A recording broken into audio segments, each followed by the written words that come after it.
بیٹھ کر جو آج کا لب لباب ہے بڑی توجہ سے سنیں.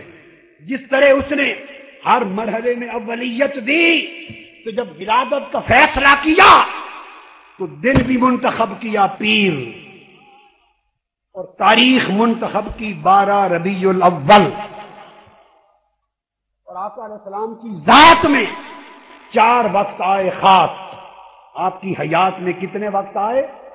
ایک حضور کی ولادت کا، ایک پھر غار حرا میں حضور کی بعثت کا جب قرآن اترا، تیسرا پھر ہجرت مدینہ کا، اور چوتھا پھر حضور کی وفات اور وصال کا. قربان جاؤں مولا تیری حکمتوں پر لوگ سمجھنے سے قاصر ہیں. رب کائنات نے جب مصطفیٰ کے میلاد کا فیصلہ کیا تو دن 12 ربیع الاول کا رکھا اور پیر کا رکھا، اور جب مصطفیٰ پر وحی اتاری اور غار حرا میں ہم کلام ہوا وہ دن بھی پیر کا رکھا.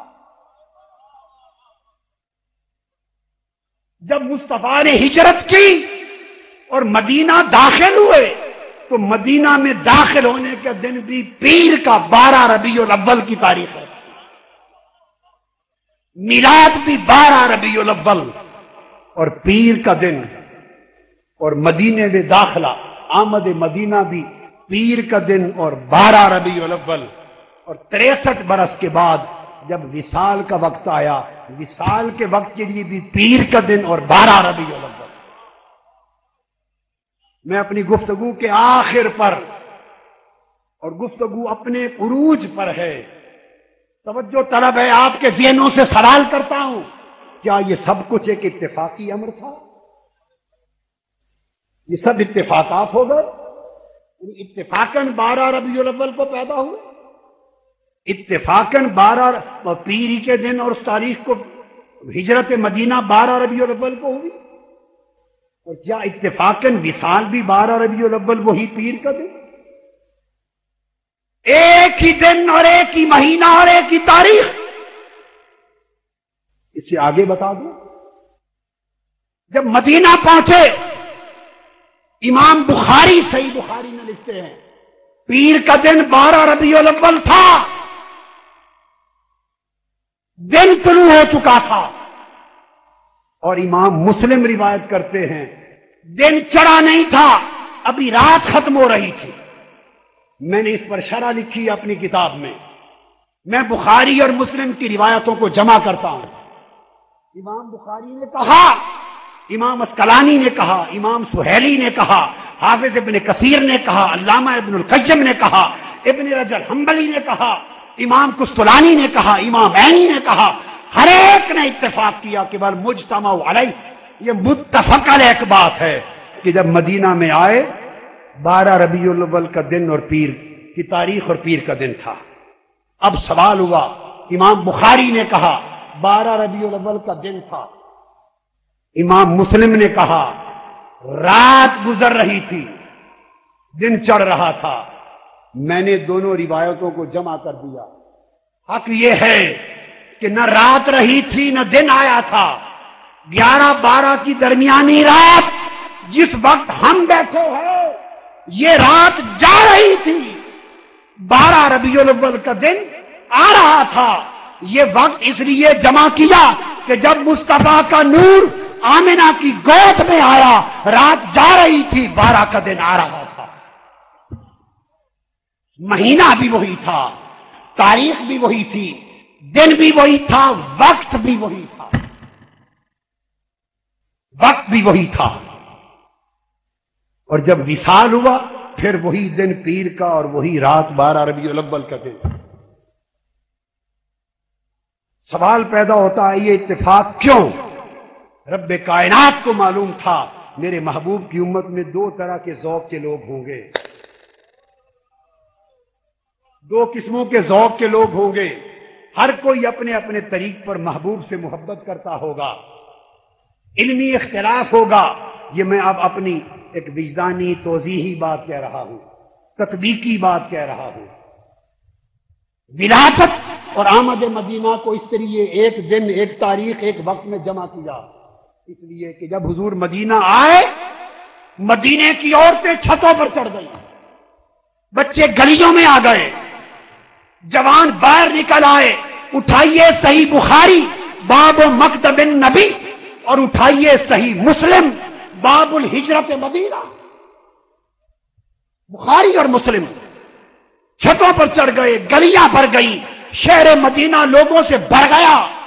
عورتوں نے دفیں اٹھا دی، دفیں ہاتھ میں اٹھا لی، اور جب مصطفیٰ کی آمد ہوئی جلوس نکلے، ینادون یا محمد و یا رسول اللہ، گلی گلی میں یا محمد و یا رسول اللہ کے نعرے لگ رہے تھے، ادھر جلوس نکل رہے تھے، عورتیں بچیاں دف بجا کر گا رہی تھی، طلع البدر علینا من ثنیات الوداع وجبت شکر علینا ما دعا للہ داعی۔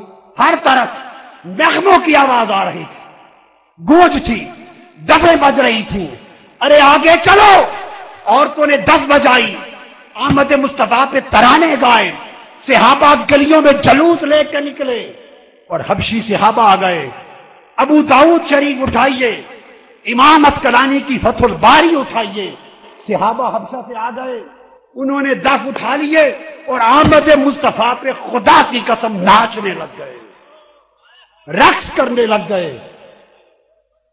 اور پھر اس یاد میں ہر سال بخاری، مسلم، ترمذی، ابو داؤد، ابن حبان، بزار، طبرانی، بہقی، ہر ایک میں آتا ہے، ہر سال آمد مصطفیٰ کی یاد میں مسجد نبوی میں آ کے رقص کرتے تھے، رقص کرنے لگے اور اپنی حبشی زبان میں پڑھتے تھے، ترانے پڑھتے تھے۔ حضور نے پوچھا ما یقولون، کیا کہتے ہیں؟ کہ صحابہ نے عرض کیا حضور کہتے ہیں محمد عبد صالح، محمد عبد صالح، فرماتے ہیں محمد عبد صالح۔ اس بحر میں حضور کا ترانہ گاتے ہیں، وہ ناچ رہے تھے۔ آگے چلے، حدیث پاک بیہقی شریف میں ہے، آگے چلے بنو نجار کے قریب اور ابو ایوب انصاری کے گھر اترے تو بچیاں نکل آئیں اور آ کر گانے لگی حضور کی آمد کے نغمے کہ خوش نصیب ہیں ہم کہ مصطفیٰ ہمارے پڑوسی ہو گئے۔ دف بجا کے گا رہی تھیں، حدیث میں ہے حضور کھڑے ہو گئے، فرمایا کیوں گا رہی ہو، کیوں بجا رہی ہو؟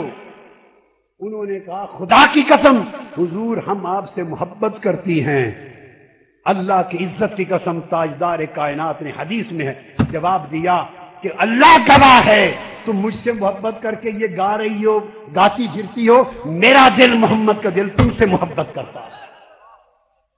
اللہ کو معلوم تھا دو ذوق ہوں گے، کچھ لوگ تو 12 ربیع الاول کو حضور کا میلاد سمجھ کے منائیں گے اور جشن کریں گے، اس لیے 12 ربیع الاول ان کے لیے یوم میلاد رہے اور وہ میلاد کا جشن مناتے رہیں۔ اور معلوم تھا کچھ لوگ ایسے ہوں گے جو اپنی طبیعت اور علمی ذوق کی وجہ سے جشن بطور میلاد نہیں منائیں گے۔ اگر بطور میلاد نہ منائیں تو آمد مدینہ کا جشن تو صحابہ نے منایا تھا، وہ صحابہ کی سنت سمجھ کر ہی منا لیں گے۔ صحابہ کی سنت کہ 12 ربیع الاول ہو کو ولادت ہو اور 12 ہی ربیع الاول کو مدینہ پاک کے انصار اور حبشی اور صحابیات اور صحابہ جشن منائیں، گائیں، رقص کریں اور ترانے گائیں، تو یہ سنت صحابہ مدینہ ہو۔ تو فرمایا کہ لوگوں میرے محبوب کا دن ہے 12 ربیع الاول، جشن منایا کرو، جی چاہے تو میلاد سمجھ کے مناؤ، جی چاہے تو سنت آمد مدینہ سمجھ کے منا لو، مگر جشن مناؤ 12 ربیع الاول کو۔ اللہ نے سب تاریخیں جمع کر دیں اور وصال کا دن بھی 12 کو رکھا، وصال کا دن بھی 12 کو رکھا، اور وہ اس لیے اس وصال کے دن کا غم نہیں کہ حضور نے فرمایا حیاتی و مماتی خیر لکم، موت اوروں کے لیے ہوتی ہے، میں وصال کے بعد بھی زندہ ہوں اور قیامت تک زندہ ہوں، اور امت کے درود و سلام مجھ پر پیش ہوتے ہیں اور شفاعت کرتا ہوں۔ اور آقا علیہ السلام فرمایا ان اللہ حرم علی الارض ان تاکل اجساد الانبیاء، اللہ نے زمین پر حرام کر دیا ہے کہ نبیوں کے جسموں کو کھائے، تو وصال حضور کے لیے تھا کہ خدا سے ملاقات ہوئی، اور ولادت اور میلاد امت کے لیے تھا کہ اللہ کی نعمت نصیب ہوئی۔ حاضرین محترم، یہ تاجدار کائنات کی ولادت تھی اور یہ حضور کے ذکر کی بات تھی۔ آؤ، یہ وقت ہے، مبارک وقت، جب وہ نور ازلی محبوب رب العالمین پیکر بشری میں مولود عظیم بن کر حضرت آمنہ کی گود میں آئے، رحمت للعالمین بن کر آئے، اور ساری کائنات کو اندھیروں سے نکال کر روشنی تک پہنچانے کے لیے آئے۔ آؤ، اس دن میلاد مصطفیٰ کی خوشیاں بھی مناؤ، فرحتیں بھی کرو، مسرتیں بھی کرو، مگر حضور کی محبت کا تقاضا کہ دائمی غلامی میں آ جاؤ، حضور کی اطاعت کو زندگی کا شیوا بنا لو، حضور کی اتباع کو، پیروی کو، نماز کو، تقویٰ کو، پرہیزگاری کو، اللہ کی بندگی کو، عصمت کو حضور کی سنت سمجھ کر زندگی کو اوڑھنا بچھونا بنا لو۔ حضور علیہ السلام کو اس سے خوشی نہ ہوگی جو محبت کا دعویٰ کرے مگر عمل مصطفیٰ کے عمل سے جدا رکھے۔ آؤ، ظاہر میں بھی حضور کے غلام بن جاؤ، باطن میں بھی حضور کے غلام بن جاؤ۔ ظاہر میں بھی حضور کی محبت کے دم بھرو، اور باطن میں بھی حضور کی محبت کے نور کو اتار لو، اور محبت کا نور اتباع کے ساتھ، اطاعت کے ساتھ، پیروی کے ساتھ، سنت کے عمل کے ساتھ باری تعالیٰ ہمارے حال سے چلے۔